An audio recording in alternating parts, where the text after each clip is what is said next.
Muy buenos días Nakamas y bienvenidos a una nueva review de One Piece. Hoy el capítulo 971 del manga, el cual si habéis visto mención a él, si no lo habéis hecho os dejaré un link en la descripción por si queréis echarle un ojo. Ya sabréis que me ha parecido un capitulazo de inicio a fin, uno de esos que me estaba creando un nudo en la garganta mientras lo leía, como se puede notar en mi reacción. Creía que Oda con Doflamingo había alcanzado el pico más alto en cuanto a calidad de creación de personajes. Con Katakuri en Whole Cake ya me demostró que no fue así, y con Oden me ha reafirmado lo equivocado que estaba. Es increíble cómo arco tras arco puede crear personajes tan icónicos de los que nunca jamás me olvidaré. ¡Qué grande es Oden! Como siempre, el link del capítulo lo tendréis en la descripción. ¡Empecemos! Saltándonos la portada por lo relevante que es, el capítulo titulado La sentencia de hervir hasta la muerte comienza con una página que prepara el terreno para lo que íbamos a ver en las siguientes, en la que un catador, el que por cierto en su día era la mano derecha de Sukiyaki, demostrando su gran fidelidad hacia la familia Kozuki, está probando la comida de Momonosuke Hiyori, preguntándole el hijo mayor a su madre mientras tanto el por qué su vida está en peligro, respondiéndole Toki que es porque su padre es un gran hombre, y él, Momonosuke, algún día será el encargado de Wano y quien lleva el país a sus espaldas, hasta que el catador finaliza con su trabajo dándole el visto bueno a la comida, y pasando tanto Momonosuke como Hiyori a llevársela a la boca, pero desgraciadamente siendo incapaces de disfrutarla. El primero por estar llorando al ser consciente que pronto su padre será ejecutado, y la segunda incapaz de comprender la situación que le rodea por su juventud, por ver a su hermano mayor poner una cara de tristeza que incluso a mí me afecta por lo bien que está dibujada y todo lo que transmite con ello. Cambiando de frente abierto, pasamos directamente con la preparación de la ejecución de Oden y los 9 vainas rojas en aceite hirviendo, estando ya todo listo para ello, a excepción de parte del público, quienes corriendo se dirigen a verlo por el morbo que les causa ver a alguien quemarse inmediatamente al ser aceite hirviendo en lo que van a ser tirados, mientras que otros habitantes ya establecidos entre el público comentan cómo Oden no fue capaz de derrotar a Kaido, cuando creían que la fuerza era el mejor punto que tenía el señor feudal idiota, pasando a preguntarse que entonces en qué era bueno. Conversaciones que nos sirven para ver cómo ya casi todo el mundo había perdido la fe en Oden. Pero eso pronto iba a cambiar, y con un ruego por parte de Oden hacia Kaido que nadie se esperaba, en el que el señor feudal le pedía al Yonko una oportunidad, al considerar que debía de seguir con vida. Una petición que a uno de los subordinados de Orochi que se encontraba allí para lanzar a los criminales al aceite hirviendo le daba completamente igual, y que sin darle tiempo a Kaido de responder ya quería lanzarles a la olla, lo que le acabó saliendo realmente mal, porque el muy idiota en el intento de ello se resbaló y cayó al aceite hirviendo, para poquísimos segundos después verse completamente quemado y muerto, demostrando la eficacia de este tipo de ejecución. Tras esta breve interrupción, Oden continuó con su petición, proponiéndole a Kaido que sí, que los 10 entrarían en la olla, pero que si alguno de ellos consiguiese aguantar el tiempo que el Yonko considerase adecuado, le dejaría libre. Una proposición que los 9 vainas rojas no entendían en lo absoluto a raíz de que venía, y que Kaido y Orochi se la tomaron a risa por lo estúpida que la consideraban al creer que todos morirían al instante como había ocurrido momentos antes con uno de sus subordinados, pero que aún así el Yonko aceptó por curiosidad en busca de un entretenimiento que le sorprendiese, dándoles una hora de tiempo y jurándole que si alguno lo consiguiese le dejaría libre.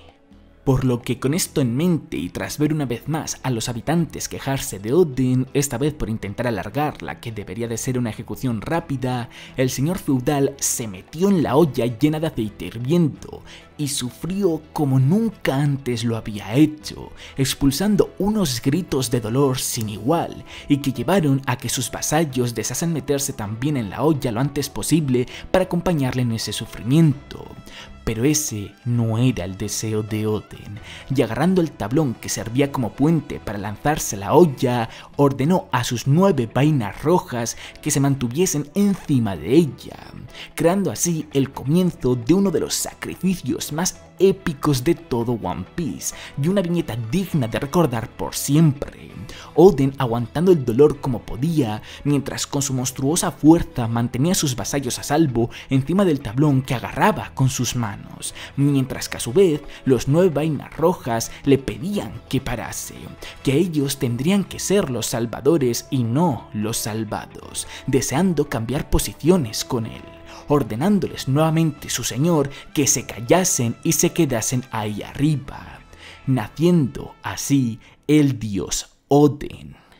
Pero lo que para nosotros es un gesto de hombría, para Orochi, como no, era trampa. A los 9 vainas rojas no estar tocando el aceite hirviendo. Por suerte, Kaido era muy diferente a Orochi, y sin entrar en la hipocresía de juzgar negativamente a aquellos que, entre muchísimas comillas, juegan sucio, que se aprovechan de todo lo que pueden, como sí hizo el Shogun, el Yonko admiró la actuación de Oden y la consideró como válida, al técnicamente se haber entrado los 10 a la olla, y sobre todo al considerarla muy entretenida. Al fin y al cabo, no todos los días se veía a alguien intentar hacer frente a la muerte de una manera tan directa y durante una cantidad de tiempo tan determinada. El tiempo pasaba, pero no a una alta velocidad. Apenas un minuto después de haber iniciado, la cara de Oden ya mostraba que se estaba esforzando más en ello que cualquier persona que le rodeaba en cualquier cosa en toda su vida, mientras que sus vasallos continuaban rogándole que parase, una idea que al señor feudal evidentemente ni se le pasaba por la cabeza. Los segundos seguían avanzando, parte del público comenzaba a sentir pena por ellos, otros, miembros del Oniwabanshu, parecían admirar su resistencia, y los vainas rojas comenzaban a ponerse un poco nerviosos entre ellos, complicándole aún más la situación a Oden al, por la presión del movimiento del tablón, comenzar a rompérsele las venas y las arterias y por lo tanto comenzar a sangrar por muchísimos sitios diferentes. Pero Oden no era un cualquiera, sino un hombre que intentaba poder con todo, y habiendo pasado 5 minutos, seguía aguantando, seguía paciente, al contrario que Shinobu, quien como todos estaba presente como público en la ejecución, y que al escuchar cómo unos habitantes hablaban sobre lo aburrido que estaba siendo, que creían que tan solo iba a llevar unos pocos segundos, que esperaban que estuviesen gritando y muriendo agonizándose, y que por lo tanto se iban a marchar al no poder permitirse perder más tiempo con ese señor feudal idiota, se lanzó encima del que dijo eso último y comenzó a gritarle y amenazarle por haberle faltado el respeto a Oden sin tener ni idea de la verdad, diciéndoles a todos los allí presentes que los idiotas son ellos, creando así un gran estruendo que llamó la atención de todos los que le rodeaban, incluyendo el Oniwabanshu, quienes la reconocieron, y los propios vainas rojas. Aprovechando esta situación, tras dejar claro que todo este tiempo Oden les estuvo protegiendo y que Orochi en realidad no es un shogun ni siquiera un dictador al no querer gobernar sobre los habitantes de Wano, pasó a explicarles a todos el porqué, lo que vio cuando estaba infiltrada en el castillo de Orochi y Oden lo atacó, lo que nosotros pasamos a ver en formato flashback para rellenar ese hueco que nos dejó adrede Oda en el capítulo 969 para crear un poco de misterio, empezando por Orochi, protegido tras la barrera de la Bari Bari no Mi, decir que considera a todo habitante de Wano culpable de perseguir al clan Kurosumi, por lo que le da igual si mueren, y que su objetivo al tomar el trono era la de llevar a Wano a la ruina, destruirlo para completar la venganza. Y es que resulta que cuando su abuelo cometió el crimen fue obligado a hacerse seppuku y por ende todo el clan Kurosumi se fue a la ruina, lo que podía llegar a entender,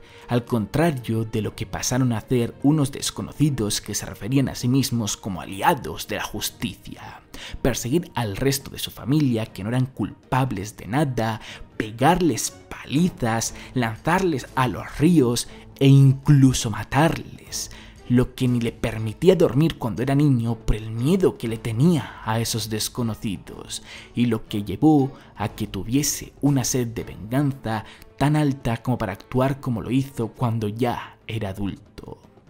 Aunque evidentemente nada justifica lo que Orochi hizo y sigue haciendo en Wano, esta revelación sirve para entender mucho más su manera de comportarse. Da una motivación coherente a la actitud de Orochi, y eso siempre es bien. Aunque no me extrañaría que realmente hubiesen sido habitantes normales de Wano quienes llevaron a cabo esas barbaridades, sobre todo tras ver el desprecio con el que se dirigían hacia Oden tras ser considerado como el señor feudal idiota,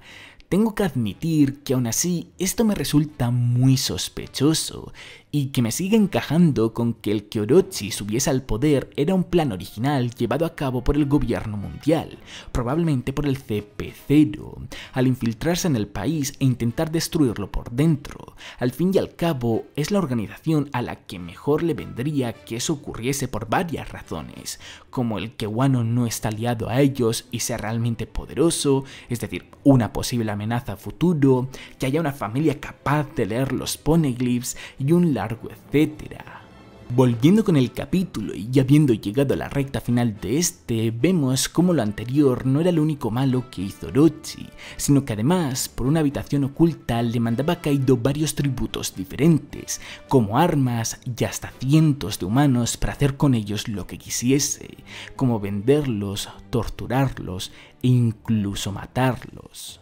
Cuando Oden se enteró, evidentemente se enfureció muchísimo, tanto como para enfrentar al Yonko ahí mismo en el castillo del Shogun, pero fue en ese momento cuando Orochi le propuso algo para que dejasen los secuestros. Como una guerra sería catastrófica para los habitantes de Wano, tenían a Oden agarrado de los huevos, por lo que el señor feudal aceptó bailar desnudo una vez a la semana en público como disculpa hacia el clan Kurosumi, a cambio de salvar a 100 personas por cada vez que lo hacía, confiando en la promesa que le hicieron, que en 5 años, cuando terminasen de construir los barcos, tanto Orochi como Kaido se marcharían del país, por lo que semana tras semana viajó de región en región para asegurarse que nada cambiaba. Y ya volviendo al presente, y con el grito de Shinobu, diciendo que durante todos esos años lo que estuvo haciendo Oden fue proteger al país, mientras de fondo vemos otro impresionante dibujo de Oden aguantando en el aceite hirviendo el tablón con sus vasallos, creando una metáfora de cómo hasta ahora había estado cargando a sus espaldas todas las responsabilidades, es como acaba este épico capítulo, en el que el dios Oden se afirma como uno de los mejores personajes de todo One Piece. Pues hasta aquí ha llegado el vídeo, Nakamas. Evidentemente este capítulo no ha tenido tantas cosas que comentar, de ahí que he intentado darle este toque un poquito diferente a la narración, por lo que si os ha gustado, que espero que evidentemente haya sido así, como siempre agradecería muchísimo que le deis un buen me gusta, que apoyaseis a tope el vídeo si os ha gustado. Y por cierto, esta vez el siguiente capítulo de manera oficial se adelanta 2 lunes, por lo tanto el viernes que viene es cuando saldrá el 972. Filtrado, como han cambiado tanto las cosas últimamente, sinceramente no tengo ni la más mínima idea. Recordad que en la descripción tenéis tanto mi Twitter, en el que os informo casi al instante cualquier noticia importante de One Piece y de cuándo son los capítulos del manga en español, como el Twitter y el de Bienar, de quien me colaré las imágenes del manga para que vosotros también podáis tenerlas, y ya por último agradecería muchísimo que os suscribieseis para muchos más vídeos de One Piece. ¡Hasta la próxima!